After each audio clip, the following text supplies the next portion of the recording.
Hey guys, how's it going? This is Adam here from In Gaming Color. A couple of days ago, Andrew loaded a video of his top 10 Nintendo DS games throughout the lifetime of the console. I figured that I would do my top 15 3DS games as it stands right now. The 3DS has only been out for 4 years. Let's hope and pray that it has another 4 or 5 years left in it. The new 3DS is amazing. I love it. The 3D is amazing. The 3D is finally stable on it. And you know, within the coming months, we're going to get a bunch of quality titles, whether it be Cheeky Robo, Ziplash, Happy Home Designer, let's see, Fire Emblem Fates. We're getting a Hyrule Warriors 3DS, Yokai Watch. We're getting a bunch of games. So those would be my most anticipated titles. But my top 15 is filled with just a bunch of games, and not necessarily games that are on everyone's top 10 list, but that's kind of what's cool about top lists, is that it's your opinion, and hopefully my goal is to introduce you guys out there into some games that you think look interesting that you never thought you'd ever play. Before I start off with my countdown though, I'd like to give a shout out to Satoru Iwata. I'm very sorry to hear that he's gone. It's really sad, and it's definitely something that, you know, us gamers don't realize what we have until it's gone. It's one of those sort of things. Here's a guy that gave his life to Nintendo. I mean, you know, he started off as the head of Nintendo years ago when he was fairly young. He took Nintendo by the horns and he pretty much ran away with it. He created some amazing things at Nintendo. Right now, in the running for who's coming up next, a lot of people think it's going to be either Sakurai, the guy who invented the Smash Brothers game, or it could be Miyamoto, who's pretty much the grandfather of Nintendo. I mean, he's the one who invented, you know, Mario and stuff like that. Or it could be the head of Nintendo Europe. I forgot his name, but that's who I think it's going to be. Obviously, if you're going to pick someone to fill Iwata's shoes, which are pretty big shoes to fill, you're going to want someone who has a nice business background, you know, someone who can get out there and someone who can thrive and grab the company by the horns like Iwata did. So I wanted to just say, Iwata, we thank you for everything you gave to us. We thank you for everything you've done. We're very sorry, and we're praying for you and your family. Or we're praying for your family to get better and accept this loss. And but to start off my top 15, I'm going to start number 15. And number 15 is going to be none other than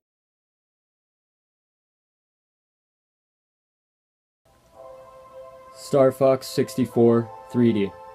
Now the reason why Star Fox 64 3D is number 15 on my list is simply because I didn't play Star Fox 64 when it was available for the Nintendo 64. It's Fox McCloud. He's amazing. He's one of my favorite Nintendo characters. The 3D is awesome, especially on the new 3DS. Obviously the graphics could be better because it is pretty much a port from the 64 version. But without, you know, pretty much without just updating the graphics, I mean, they really kind of hit it out of the ballpark. This is a title that, in my opinion, should be on a portable device. Like, obviously Star Fox Zero is coming out, and that's going to be a great game, but it's almost like you almost wish it was on a handheld system. Because on a handheld system, especially for Star Fox 64 3D, you use the gyros. You can sit there and you can turn, you can go back and forth, you can do whatever it is you want. Do a barrel roll. But I mean, there's a lot of great stuff to do in this game. A lot of people hate on it because, you know, the campaign can be beat in like 4 hours, sometimes even less than that. But if you want 100% this, you're going to be busy for quite some time. Number 14 is Fantasy Life. Now the reason why Fantasy Life is my number 14th game is because simply for the fact that, like on the back here it shows you, you can be any one of these 12 classes. And you're probably thinking, yeah, Adam, but you know, I mean, you have to create a new save file if you want to do a different class, and they only give you a couple save files, so you can't possibly have the time to do all of them. No, you're not locked into them. The first time I actually played this game, I actually went right from a blacksmith right to going fishing, and the fishing's awesome. It is kind of like an Animal Crossing fishing where you throw the bobber in the water and the fish bites, so you reel it in, you collect fish, and you can catch different ones that obviously give you more money. You can even create clothes, you can create potion, you can be a wizard, you can be archer. You can just do a bunch of stuff in this game, and it literally is a mix of like an RPG elements with like a game kind of like Animal Crossing. You get your own house. You basically you have your own life, and you choose different job classes. You have fun with it. It's really deep. I think each class maxes out at level 50, unless they upped it to max out more. And the cool thing about this is, I don't know if you can see it, but right here, there's a huge dragon in the valley. And if you touch the dragon or wake the dragon up, it's usually sleeping. It literally will beat the crap out of you. And once you get further on in the game, you start to get skills to where you can actually take this dragon on. And different monsters are around the dragon and around that area in the valley, and you can just hunt them. And when you hunt them, it's kind of cute because you get like a big box, and the animal gets stuffed inside that box, and you have to drag them all the way back to where the quest building is, and you turn them in, and it's a bounty, and you get money for that. So literally, you wouldn't even have to follow the storyline. You could just run around hunting animals and getting money and stuff like that, and upgrading your equipment and stuff. I mean, I just got back into this literally last night when I was going through my games to see what I wanted as my top 15, and I'm pretty sure if I was given another month, I might actually move this up on my list, because this game is really deep, it's really fun, and I love it. And you guys should definitely check it out if you guys haven't already. Number 13 game is Story of Seasons. This game just came out a couple months ago, and I think a lot of people were kind of confused because of the name of it. And it is a farming simulation based game, and I know that kind of sounds a little weird, but this basically is Harvest Moon. Now, because Natsume owns Harvest Moon in the ownership of the name, for the international release they had to change it to Story of Seasons. Now, Story of Seasons in July, earlier this month, became the fastest selling Harvest Moon type game, with 100,000 already sold. This game has an awesome story. This is the first Harvest Moon game I've played since way back on, I think it was the Game Boy Advanced, and, it's more of the same stuff, but just the whole entire plot of being able to, basically go and farm, get your crops, make your crops better, go and get a wife if you want one, or a husband, basically wait for the market to open up to sell your crops. Different contests are going on. Who has the best potatoes in town? Who has the best corn? Who has the best, apricot? Whatever it may be. And then there's a fishing contest. Who can catch the best fish? I mean, here's the back of it. But this game was a pleasant surprise, and I wasn't expecting it to be as good as it was, and I figured it was, a little bit childish, but after I started playing it, it actually was surprisingly really, really good. Alright. So my number 12 game is none other than Luigi's Mansion Dark Moon.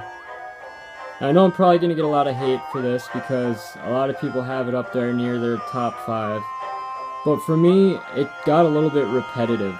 You basically are catching these ghosts, and it's basically whether it be a haunted little mansion or whatever that you're in. The gameplay is great. It works great on a 3DS system. The 3D is amazing. The neon colors, like here on the back, the neon colors of the ghosts and stuff are great. But for me, just the variation of the game, it got repetitive. I mean, I think there's maybe 5 or 6 different types of ghosts. I think that there should have been more. Obviously, you got your little weakling ghosts, and, depending on the different colors, depending on how powerful they are.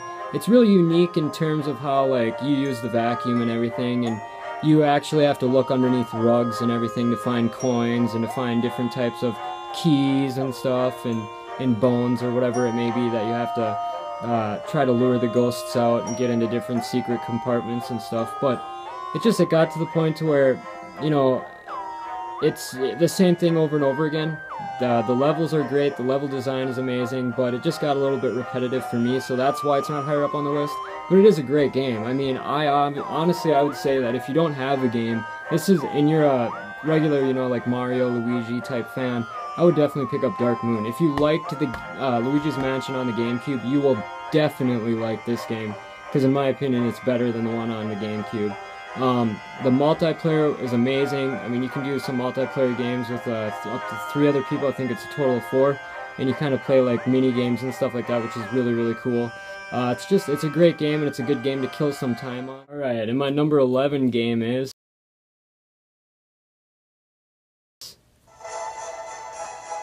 Bravely Default. Now, I had read up on this game a lot before I went out and bought it.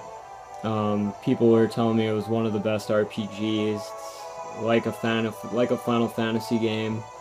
So I went out and got it, and yes, I mean, this is an amazing RPG game. If you're a hardcore RPG fan, definitely get this game. If you're not, stay away.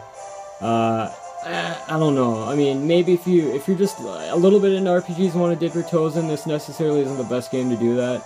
It does get a little tough, and there's a lot of grinding. Actually, it gets a little bit repetitive, but if you're willing to stick around to finish the game, which takes a long time, you will be paid off in the end, because the story's great. It does kind of get to the point where in the middle of the game where you feel like you're not getting anywhere, but it goes somewhere. You just have to stick with it.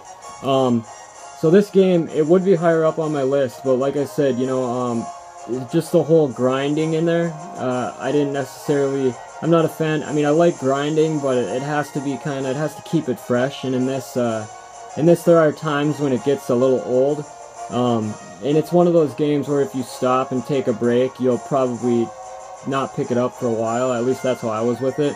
I think I stopped and took a break after playing it for like 30 hours straight almost, and I didn't pick it up for like 2 months. So definitely it's for the people who love RPGs if you're a hardcore RPG fan, but if not, I would try a different RPG game. Who knows, you might see another one here on this top 15. Alright, so my number 10 game on this list is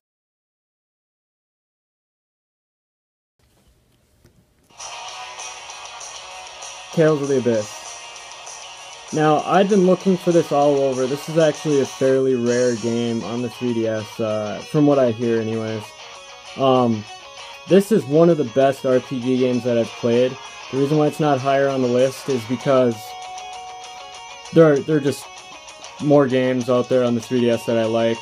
This is a great RPG game. If you noticed when I read off Bravely Default right before this, I said that, you know, if you're into RPGs but you're not a hardcore RPG fan, this is a game you should get then.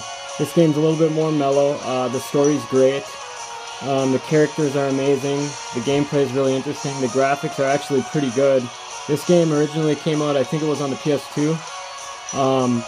And now it's on the 3DS, but I would get it. I mean, if you guys can find it, definitely pick it up, because it's one of the better games that I've played, especially for an RPG.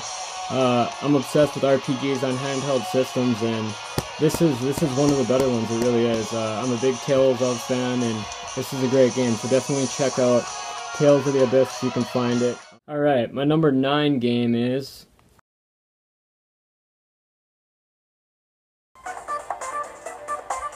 Mario Kart 7. Now, I'll probably get some hate for this too, but I loved Mario Kart 7. One of the best games on the 3DS. Like I said before, there's just simply other great games out there on the console for me that are a little bit better than this. This was a great racing game. Actually, probably one of my favorite portable racing games of all time. Other than Wipeout, you know, obviously for the PS Vita, that was a great game too. But this is more or less the same. Everything that you know from Mario Kart. They added, obviously, your customizations and everything. You can choose the different gliders and different car parts and everything. It's a deep game. You can unlock more characters. I wish they would have released a DLC, unless they did, and I just don't know about it, but I'm pretty sure they didn't. But I wish they would have released DLC. Obviously, now Mario Kart 8 is out. If you just have a handheld, I would definitely get this. Definitely get it for your library, for your 3DS. People still play it online. It's still as popular as ever. But obviously, if you got a Wii U, you're gonna want to get Mario Kart 8, because that's one of the best Mario Kart games ever made. I still think the Super Nintendo Mario Kart was probably the best in the Mario Kart edition, or the Mario Kart universe. But definitely check out Mario Kart 7 if you haven't. It's one of the better Mario Kart games that are out there.